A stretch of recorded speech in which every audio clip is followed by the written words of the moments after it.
up my groove today. Been watching gray skies move away. I just don't think that I can lose, and I might just take a cruise and let the sunshine play. Something more, something new, something new.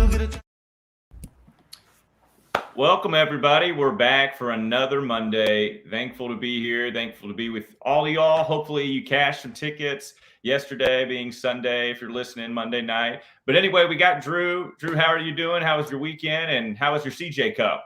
Weekend was great. CJ Cup was fine. We were in the green, so it wasn't anything to write home about. But listen, man, seeing Ricky in contention, Rory in contention, some names that we haven't necessarily seen there in a while it was a lot of fun. Outside of the butchering of the coverage, we couldn't really see much of it on Sunday. But gosh.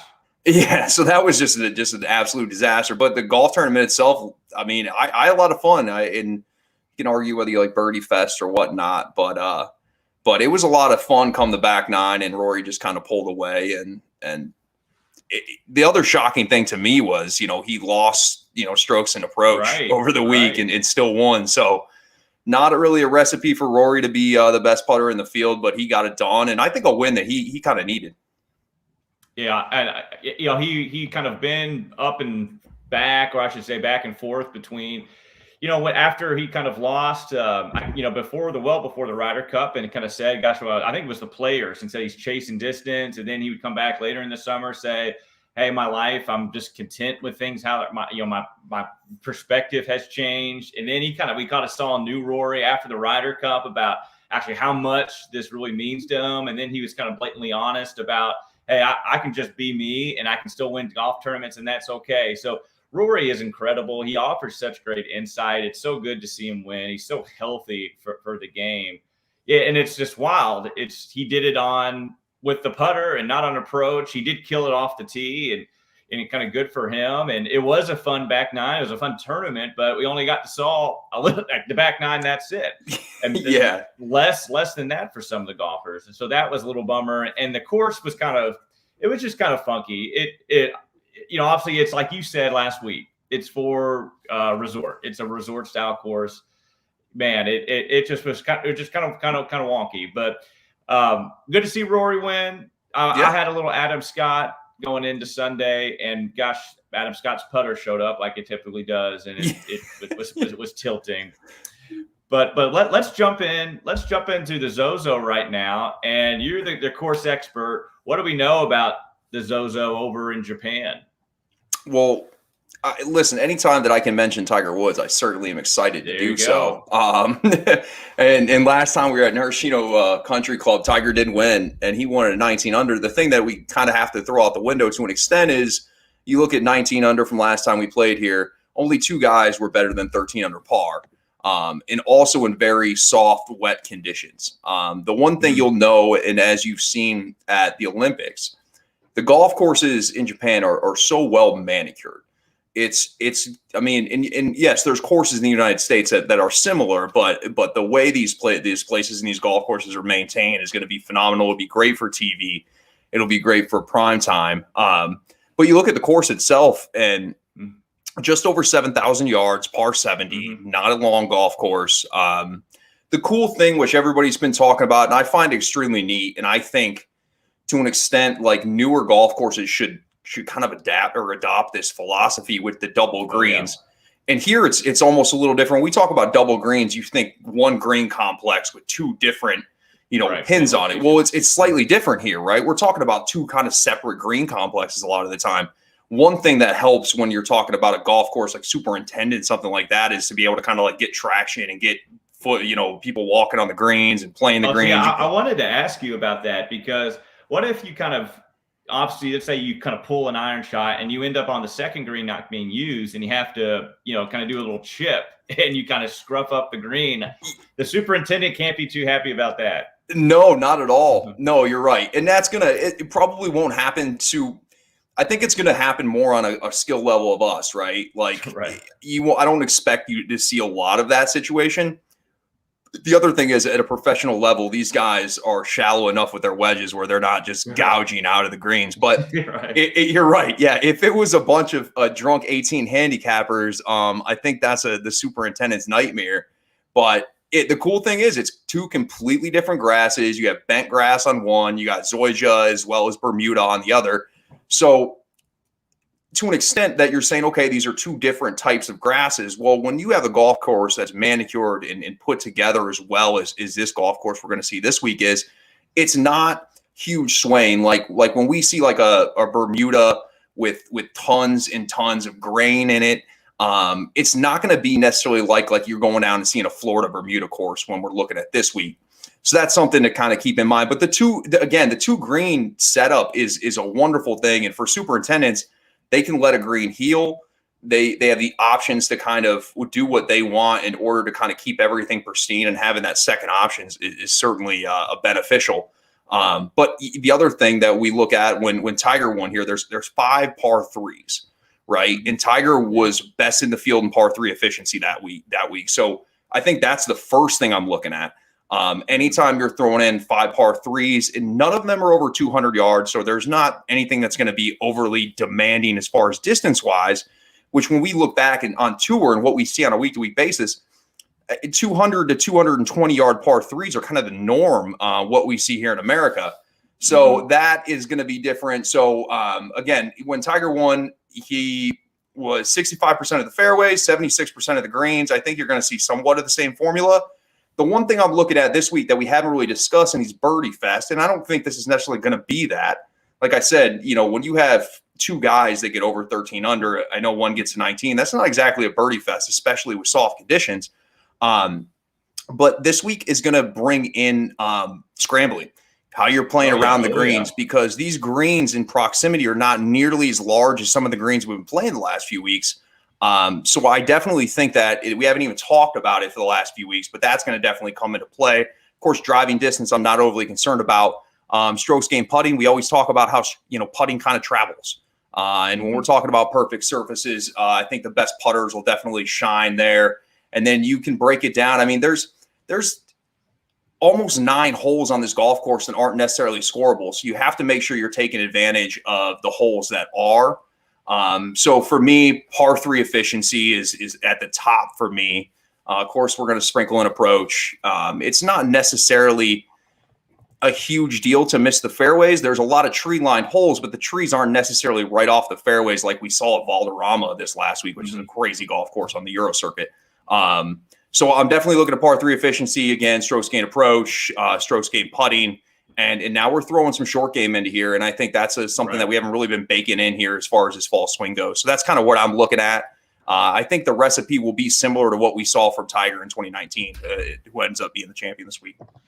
Oh, well, great insight. And right on you. I'm going to mirror what you're talking about with the ground around the green. I think scrambling around the green are going to be key this week. And what I've seen so far is that this course, and we own the sample size is small, but it was a big advantage for golfers that finished in the top 5 and the top 10 last time we were here in driving accuracy. And so it might not be, awful if you kind of miss a fairway, but it just seems like with this tournament, it's harder to get in scoring position. And so obviously birdie or better gain is a big statistic. What I've also, and the last thing I'll just say is that strokes gained ball striking to me is going to be the most weighted stat. Usually that's approach. Ball start striking is going to be just a tad bit more than approach this week. And you're right on with the par 3s, and that'll be well-known information how well Tiger did on that when he won this event.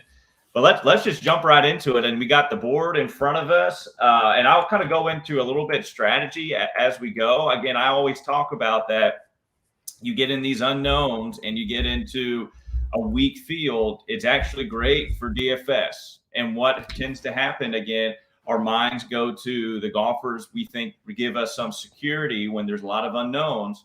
And we have it's like 10% of the field is Asian players. And so there's a lot of variables there. Let's take advantage of that in DFS. Some of the best weeks, or maybe the most likely, if we have this strategy within the GPPs, this is the most likely time we might win. So just consider that, and we'll kind of incorporate that as we go. But Drew, let's start. We got Tommy Fleetwood at 10K, all the way up at Colin to 1120. In this top range, who you looking at on a Monday evening? Yeah, so everybody can give me the Xander narrative, which they tried to play up last week, which didn't come to fruition, which doesn't mean it couldn't this week, right? Right. To your point, those unquantifiable narratives. So sure, it can work out and it can be true, but your people put too much weight into it. And for betting, I think, keep going with that. But I just want to give an example about how everyone was saying that you got to play Xander last week, you got to play X, and people are saying that about Colin, and Colin, it worked out. But what leverage do you get off playing something in a narrative in DFS? It just doesn't make much sense. So anyway, I didn't mean to go on that rant, but you're not no, you're good about X. Yeah, well, who are you looking at? Yeah, and I think another real quick great point that you made is the outsider looking in. There's a lot of unfamiliar names in this field, which can create an advantage on our end, especially DFS wise. I will go back with Colin Morikawa. I know that there's not much I'm going to say about it. We talk a lot about kind of gaining confidence from the way that you close out a previous event. We know that Colin Morikawa went absolutely nuts on Sunday at Vegas. The one thing that may worry me, especially with him being the highest value guy out there, is kind of the way his short game can be at times. But I just think ball striking wise, if he's in that range, I'm going to take him, especially out of the guys. Paul Casey, of course, dropped out. And then I'm going to go with Decky. He finished second here in 2019 behind Tiger. Kind of a home game for him. In the last 24th, he's actually 11th in strokes gained around the greens, which I kind of found interesting when I was going through things. He lost 4 strokes with the putter last week, which was kind of his week, right? He had a terrible Saturday. We know how streaky he is with the putter. But I kind of like the way that he sets up this week. Past success here, I think, is actually a very big thing when we're talking about, kind of coming back to the same golf course. I know the conditions are going to be slightly different, but I'm going to lean on that, and I'll go with Decky and Matsuyama, or Decky and Matsuyama, Decky and Colin Morikawa. Yeah, and there's actually I was kind of playing with it earlier, maybe a way to fit both of them in your lineup. And I'll kind of, because we obviously will have to have some really low 6K guys, but we'll get into that. But with it being a small field, with it being not a great field, we actually get ownership inflated in not good fields. It gets inflated to the guys we're familiar with. Like Hideki is likely going to be the highest owned guy, maybe Xander.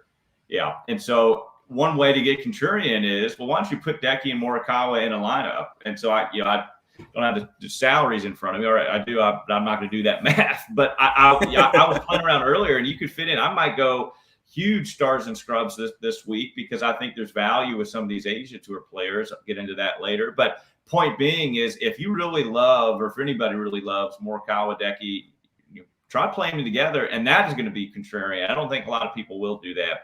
But the person I want to talk a lot about is Willie Z. This is a Willie Z course.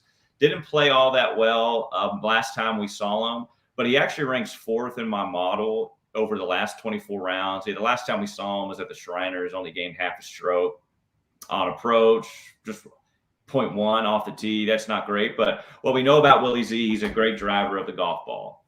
And so perfect. We need good drivers of the golf ball, has pretty good distance for his weight. But in the last 24 rounds, he ranks 16th in strokes gained on approach, 8th in ball striking, which I really love. He ranks 7th off the tee. Going to be a lot of scoring positions. What can kind of give us maybe kind of bother us or give us some fear is that he does rank 31st around the green, and 31st might not sound bad, but there's 70-something golfers in this. So it's not great. But with Willie Z, if his approach game is on, we don't got to worry about around the green because he has some of the best proximity numbers.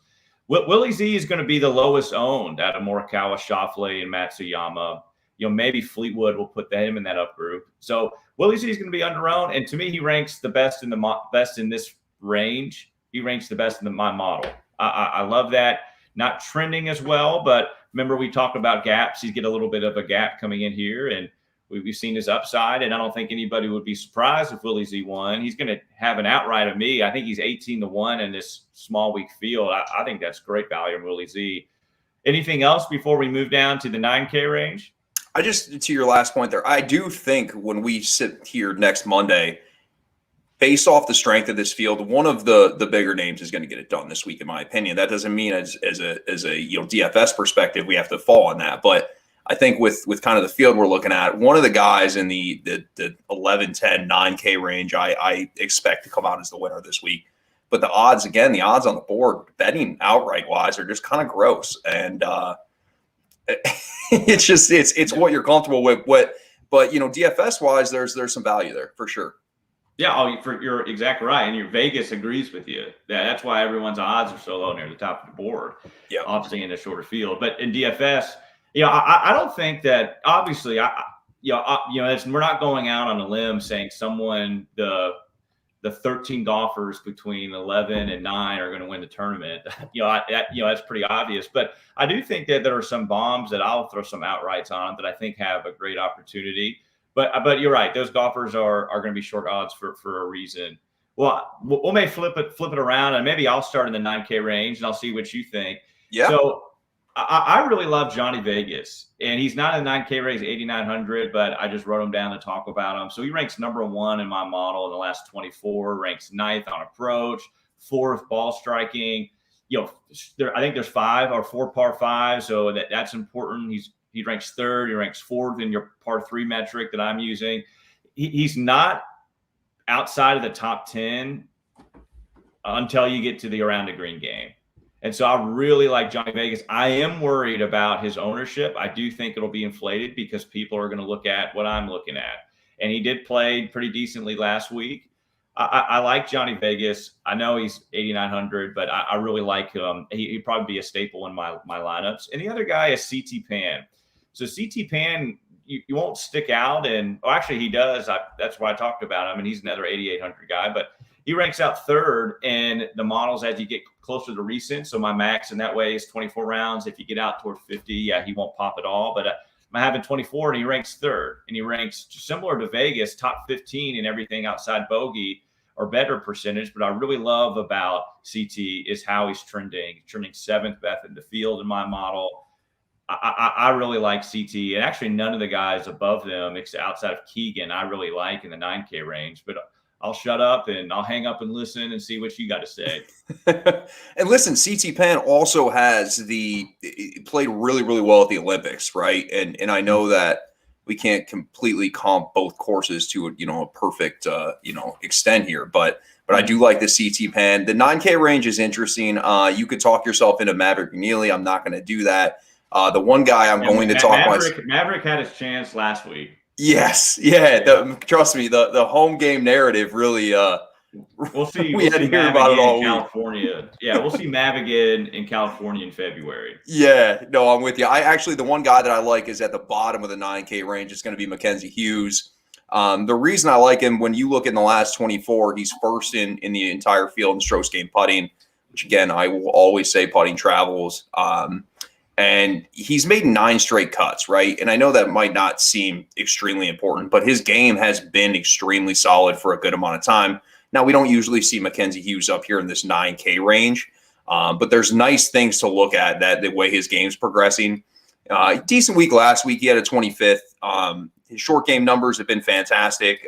Third in the field in the last 24 in that. So at the bottom of that 9K range, I'll take Mackenzie Hughes. But again, you can talk the Keegan Bradley, and I can get behind it to an extent. You can definitely make the case for him. Again, a guy that's going to be highly owned, especially in that range. He's a household name that people are going to kind of, lean towards. But I will go with Mackenzie Hughes, probably going to stay away from the mid to high 9K range, I think, going forward on this week. Yeah, and you mentioned a good thing about Keegan's ownership. I'm interested to see how high owned he is going to be. I'm trying to pull it up. Yeah, it's not up yet. But because when we first saw him this fall at the Sanderson Farms, he was a mega chalk. Then he played much better at the CJ Cup last week and performed pretty decently. I think he had a bad round 4, but anyway, he performed pretty nicely. And so he was low owned last week. And I'm wondering, are we going to meet somewhere in the middle with him? If he's 10%, might be a little bit higher because winter no cut event. So maybe it's under 15. I may hammer Keegan. He models Sure. out very well. Talk about a guy that can keep it in the fairway and knock it on an approach. And I like your Hughes call, but I will just give, and this, I'm not trying to trigger anybody. And in my kind of strokes gain projections, he models out one of the worst off the tee and actually on approach. And so my little projections I'm keeping to myself. It says, don't trigger anybody, dude. I'm not trying to piss anybody off. But anyway, yeah. So I do. Your putting travels, and he's trending really, really well with the putter. I like that a lot. Yeah, we'll see. I mean, again, it's tough because ownership's certainly going to be higher in the 9K range. I would expect Keegan. We'll see it come tomorrow evening into Wednesday.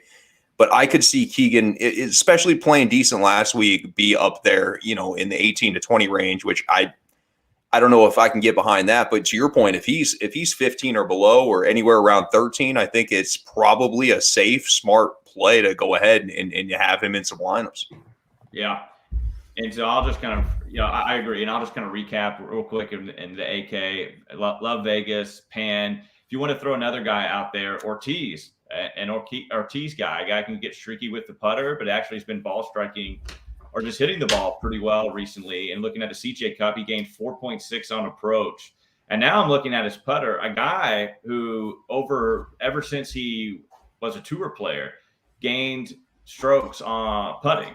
But in the last 5, he's lost 2.6. Last 10, he's lost 2.4. So not trending well with the putter, but a guy traditionally who putts the ball well. Maybe we get some positive regression, but he had the CJ Cup. He was 6.1. He gained on tee to green. He's another guy. But let's move down in the 7 range, unless there's anybody else that's. Yeah, I do want to mention one other guy. Yeah. One other guy, KH Lee.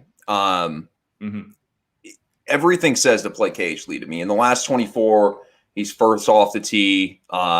He's 6th in strokes gained total, 5th in strokes gained tee to green. He's doing a lot of nice things. He was plus in approach last week and strokes gained putting. So the game seems to be trending okay. I do kind of like KH Lee in a course and setup like this. 8,700 is a little rich. Again, a guy I'd keep an eye on projected ownership on. But he would be my other guy in the 8K range. And maybe you could sprinkle in some Adam Schenk as well. But Adam Schenk, the problem is, man, we sit here every week and Adam Schenk pops on models and strokes gained, and we see it all the time. And it's like it doesn't come to fruition when we talk about the week that was. And so it's like, how much do you want to continue this ride with Adam Schenk? And again, he had a decent week last week. Was up towards the top of the leaderboard on Thursday, which is kind of Adam Schenk's MO. But I don't know if I'm going to fall back in the trap again. But I will play some KH Lee this week. Yeah, it's hard to ride the Shanks for too long, and you kind of lose your mind. But I wonder. We've seen KH Lee's or I have at least. I should speak for myself. But pop on Twitter today, and so it makes me wondering. I haven't seen Vegas's name. Maybe that recency bias because he didn't win last week and everybody was on him. But I would wonder who is going to be highly owned. KH Lee, Vegas. Who do you think just Monday at 8:00? Who's going to be more high owned, Vegas or KH Lee? Do you think Vegas? I will go with Johnny so? Vegas. I think so. Just to make it fun. I'll let's do it. Let's do it. I think it's going to be pretty damn close, to be honest with you. When we come, yeah, I think it will be. So it'll be a fun little thing to keep an eye on. Yeah, and I can just again, we're talking about DFS. If they have the same ownership, I would go high or own more of Vegas, own less of KH Lee, probably fade outright because there's just more reasons to see he might be bad chalk than good chalk. But anyway, let's come down 9K. Now we're getting into some juicy spots. Now we're getting into the sicko range or close to it. # Blatant Golf. Well, who do you like? Kind of 8K and all the way down. Yeah, let's do 7K range. Yeah, 7K. I'm going to go back to Harry Higgs. He's not a guy I play a lot. Probably going to be a high-owned guy, but yeah, 4th in par 3 efficiency. So he does the main thing well that I'm kind of looking at this week.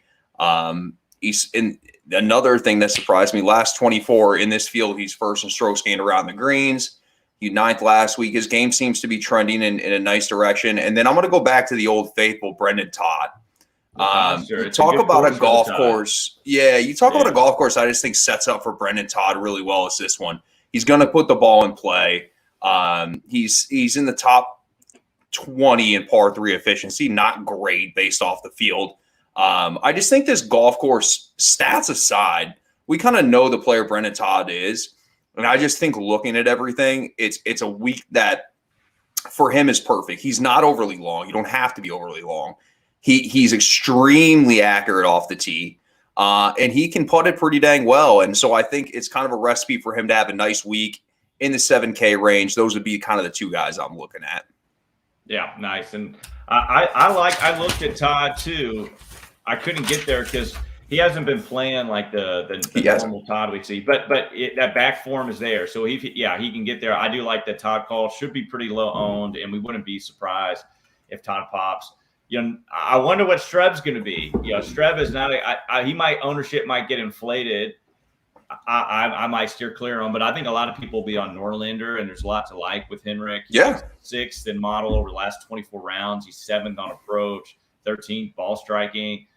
Strokes gained par 5, he ranks 8th, and around the green, he's 8th. So in that range, he's actually kind of highlights as the best Norlander. So really Norlander's an interesting name because he's going to pop on models. Yeah, and he's going to pop on models. He's a lot like Adam Schenk to an extent because he does a lot of good things. And if you just sit there and you say, hey, if I'm going to run with the strokes gained data, I'm going to run with whatever I see statistically, he's going to be in your lineup a lot of the time. However, is that a good bad thing? Yeah. yeah, and he's had good weeks, right? But he hasn't had great weeks as far as getting in the winner's circle. So yeah, I would think that if you're just looking and playing, which is not the way to do it, you can't just look at strokes gained numbers and say, okay, this guy is the guy I'm playing. There has to be more baked into it. But I think for that reason, a lot of people will be on him. Yeah, I can believe that. And so I'll just go over a few other. Luke List, I actually really like. Models out well long-term, and he's trending. But after playing out of Scott last week and sweating it on Sunday, I don't know if I have the heart to follow Luke List putter all weekend. Luckily, it's going to be 3 a.m. or whatever on the East Coast, so I don't have to watch it. You'll be asleep. So I really like Luke List. What's really interesting is Brendan Steele. He is kind of trending nicely. If the wind picks up, Matt Jones is showing some life, and we always want to get in on Matt Jones because it's a guy who's very streaky but knows how to win when it's turned on. So you look for Matt Jones, watch the weather. Anybody else before we get into the cheap? No, the Matt Jones call. 6K range. Matt Jones call is interesting. I know a lot of people. A guy that I look at that's going to be highly owned is going to be Pat Perez. I just don't want anything to do with it. I just don't. Yeah. Like Pat Perez just doesn't. And I'm not saying we need win equity here. But Pat Perez, anytime Pat Perez seems to be chalk, it just seems to be bad chalk. And Pat Perez will be chalk here. Won a household name. Last 24, he's first in strokes gained total. So people are going to play him. But for me, it's like I just get tired of playing. It's like the Paul Casey narrative, right? Everybody can look at Paul Casey and say, luckily he withdrew, so I don't have to hear about it all week. But it's the same thing, right? Like everything says to play him and play him and play him. It continues to not work to an extent. But Matt Jones, I think, has 100-to-1 tag in front of him as an outright. So if you feel good about that maybe that's a number you look at. Matt Jones seems to just randomly pop up and play extremely well, and you just have to be on it at the right time. And so hopefully, if that's the case this week, I'm rooting for you, man. Well, I love Matt Jones, and I'm not on there yet, but when he won where was it last year at Florida, that crazy windy Sunday, especially for those back nine players. But anyway, when Matt Jones, I love Matt Jones because when he gets hot with the irons, it lasts for a while. And I want to believe, like this is a narrative, so whatever, but I want to believe it's because he plays so quick. So it just gets in that rhythm and he just starts cooking, and he's a great around the green. There's nothing going on up here, man. It's just see it, hit it, and go. Just reacting. So look out for Matt Jones. But let's move into the fun range. That 6K, you kind of tee us off. Let's get after it. Who do you like in the 6K range? Yeah, I got two guys, and I know this is, again, always the bread and butter of the show because you're fantastic in this range. But I'm going to go with Song Kang. Yeah. A lot of things to like, right? He had a decent week last week, but in the field in the last 24, 11 strokes gained short game, 5th in strokes gained putting, which is ridiculous. I don't know how that's a thing. But if we're riding a hot putter in the last 24, I'm going to go with it, especially in this range. And he's had success here in the past. He had a 17th in 2019 when Tiger won. Every time I mention this, I'm going to mention the Tiger won just because that's what we have to do here. But I will take him. Course history, form, been playing well in the 6K range. I think it sets up nicely. And then Sam Ryder would be the other guy. Yeah. And again, he's missed his cut in his last event he's played, throwing that out. Everything's been pretty solid but that. He's 6th in strokes gained approach. He's doing a lot of nice things as far as ball striking wise. And to get him at 6,700, those are be two guys that I'm looking at in that range. And again, I love the Sung Kang in 6,300. Again, one of those guys that is extremely volatile when you're talking about playing him because luckily with no cut. Yeah. Because he's a guy that can go out and fire 79, 78 and be trunk slamming real quick. But this week is not the case. So I think that actually makes me like him a little bit better. But again, his game, kind of like we spoke to earlier, you got to catch it at the right time. I'm hoping I'm catching it at the right time.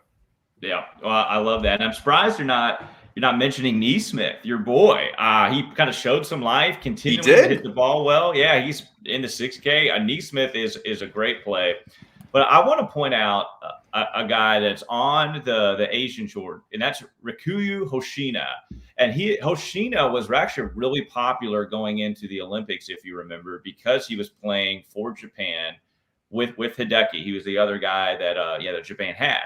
And he's that young guy that won 3 times on the Asia Tour, kind of heading into the Olympics, and kind of had an okay Olympic. But recently, in the last 7 tournaments, he hasn't finished worse than 28th. This past tournament, so last week, actually had a 23rd. Then he had 2 top 10s. This guy is supposed to be Japan's next big thing, and he's, I think, 60. I can't see it. Looks like he's 6,200. We always see, we kind of saw it last week with the fake Siwoo, that one of these Asian guys pops and he can help take down a GPP. And Hoshina, I think, is a great one. He actually went really highly owned for who he actually is at the Olympics. I think we're going to get a huge discount because, one, no one's going to be talking about it because, you know, you're playing for Japan and the Olympics in Japan. That narrative's gone. I know we're still playing in Japan here, but I think he's going to be super low owned, and he has tons of upside. Anytime, whether you're on any tour or whatever, if you can win 3 times in a season, you're doing pretty well and you're a pretty good golfer. A real wild card I want to throw out right now, and that is old man Sean Norris, who I think is minimum price or he's 6,100. Sean Norris has been playing on the Asia Tour, even though he's from South Africa, I believe. And he's old. He's like 40 years old or something, I think. But let me just tell you, last week. Let's calm down with the old at 40. Yeah. Well, I mean, let's blow the brakes a little bit. So he played last week at the Japan Open Golf Tournament Championship, and he won that. And he won it by, I think, 3 strokes. In 3rd place, he won it by 6 strokes. So it was him and this other golfer that kind of pulled away. And Sean Norris, just kind of blew away the field pretty much outside the guy who finished 2nd, played really well. And then his tournament before that he just won last week, he finished 5th. So really kind of hitting the ball well. Again, on any tour, if you can win, that shows you have some ability. And so we might get Sean Norris trending into this tournament well. He's already been in Asia. Again, he just came off a win. Before his win, came off the top 5. And at 6,100, I think he is. No, he's at minimum price. He's at 6,000. Yep. Well, and that's what I was talking about before the show. So if you like Decky and if you like Xander, you can put Sean Norris in there. And he's got what we just seen. He just won on the Asia Tour last week against a lot of the other Asian Tour players that are here right now. And you get 4 rounds of them. There's no cut. And we already know he makes birdies. I think he shot 17 under, and again, 3rd place was 11 under at this past tournament. So look at Sean Norris at 6K. Look at Hoshina, who's just above him. The other guy I want to bring up is Wesley Bryan, who we haven't seen him, I think, since last spring. I can't even believe, I don't even know why Wesley is here or how he got here, but he actually models out well. Is speaking, he's kind of pretty decent off the tee, or kind of has been. The reason he kind of, I think, lost his card, he had the yips with it, but it looks like it's kind of returning. Actually decent on par fives, pretty decent with kind of getting birdies. And at 6K, I might throw a couple stabs at Wesley Bryan. Really like him. You mentioned long, so I'm not going to speak much on that. But if I just had to leave you all with those two names that are going to go real low owned because people are not familiar with them, yeah, it's Norris and it's Hoshino. Yeah, and I also think you made a great point is people want to think of like the KFT Tour, the Asian Tour. Like, if you can win on the Asian Tour or the Korn Ferry Tour, we've seen it with guys coming out of college. I don't care that it's not the PGA Tour. There's so many good golfers everywhere that a guy on the Asian Tour can come in and compete and win in this event. There's no doubt in my mind.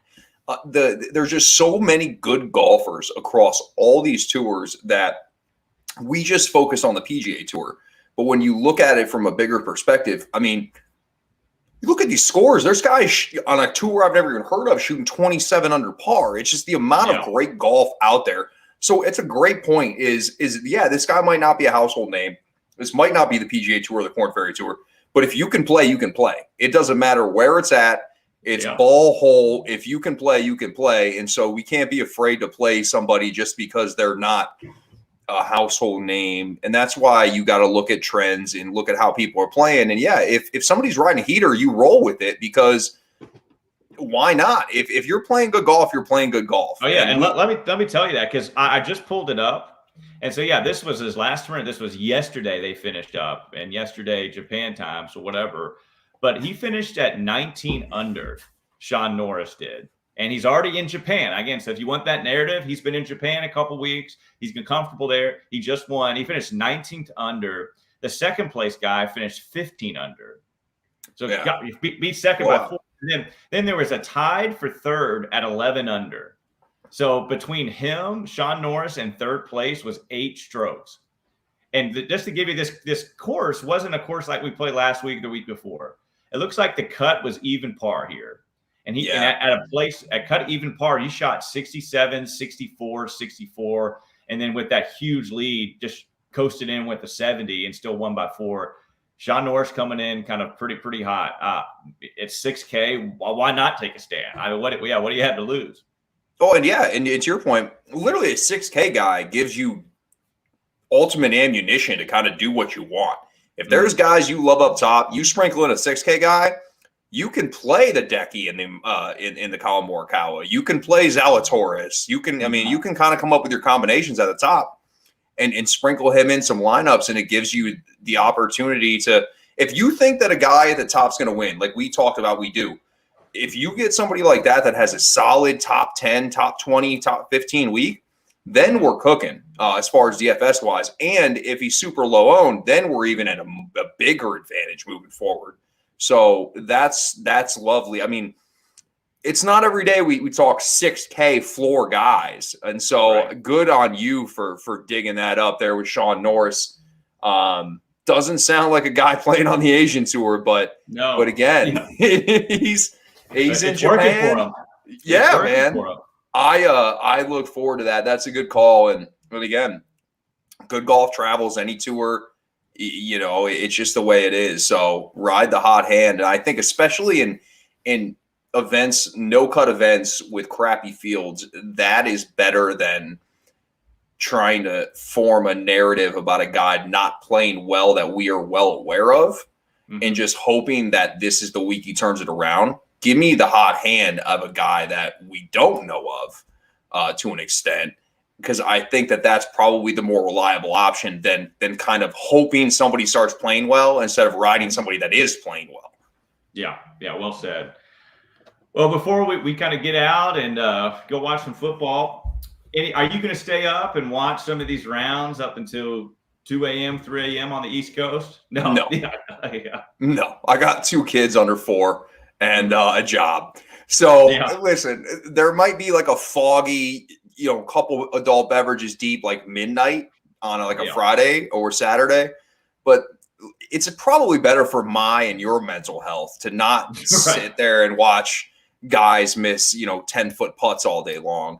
It's one of those when like you wake up to go to the bathroom at 4:30 a.m. You just pop up DraftKings real quick just to see what's going on, and hope that it doesn't stress you out too much to where you can't fall back asleep. Right. You're not worried about you lose the money. Well, exactly. Well, good stuff. And yeah, if I'm in contention at GPP, I may stay up. But what I'm really looking forward to is not having the Thursday overreactions on Twitter during the day. Now they get to be late at night while we're sleeping, because that can kind of get crazy. They'll be buried in my timeline by the time I wake up. You'll wake up Friday morning to them. So yeah, exactly. I love it. All right, Drew, anything else before we go off and we get started on this week? No, good luck to everybody. And it is what it is, man. ZOZO this year, it'll be fun regardless. Again, back-to-back no-cut events allows everybody to feel like they're still in it, right? Yeah. Like, it's not like you're out of it Friday. You might be out of it, but you don't feel like it. You could say, hey, listen, my guy's going to go low. And so it'll be fun. So I'm looking forward to it, and we'll be back here next Monday. That sounds good. Well, we appreciate y'all. Good luck this week, and happy viewing late night golf. See ya. No doubt.